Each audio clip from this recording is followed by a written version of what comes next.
C'est à Banjul, la capitale gambienne, que Partners West Africa Sénégal et le Centre africain pour la démocratie et les droits humains ont tenu cet atelier régional. Ils se sont penchés sur la place des femmes comme sentinelles de paix, sécurité et de cohésion sociale.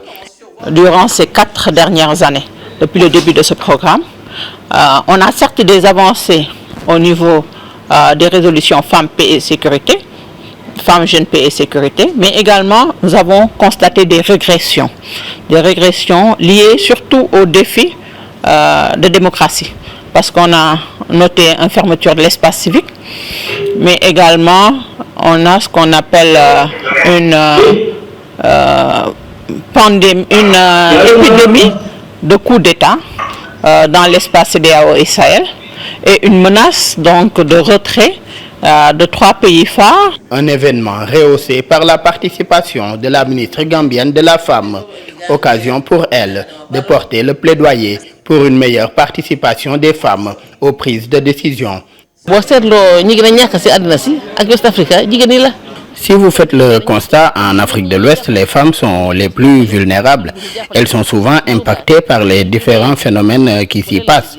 Donc, ces femmes-là doivent être impliquées pour aujourd'hui la cohésion sociale, la paix et la sécurité. Quand les femmes se battent, c'est pour leur famille, c'est également pour leur société. Nous lançons ainsi un appel à nos États africains ainsi qu'à la CEDEAO pour davantage soutenir les femmes, parce qu'on ne peut pas parler de paix et sécurité sans les femmes. Donc les femmes doivent mieux participer aux instances de décision. Les questions de paix, sécurité et cohésion sociale, c'est aussi l'affaire des jeunes. C'est le cas de Simone, jeune ambassadrice pour la paix de l'Union africaine. Mon rôle majeur est de mener le plaidoyer pour que les jeunes de ma région puissent participer au processus de paix et de sécurité. Je dois aussi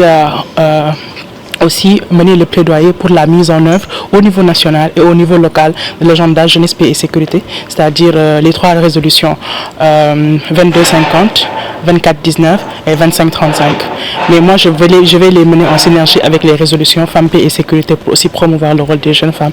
Et dernièrement, l'Union africaine tient aussi à avoir ce plaidoyer-là pour la mise en œuvre de plans d'action nationaux jeunesse, paix et sécurité. Et ce sera aussi une de mes priorités pour mon mandat de 2 ans.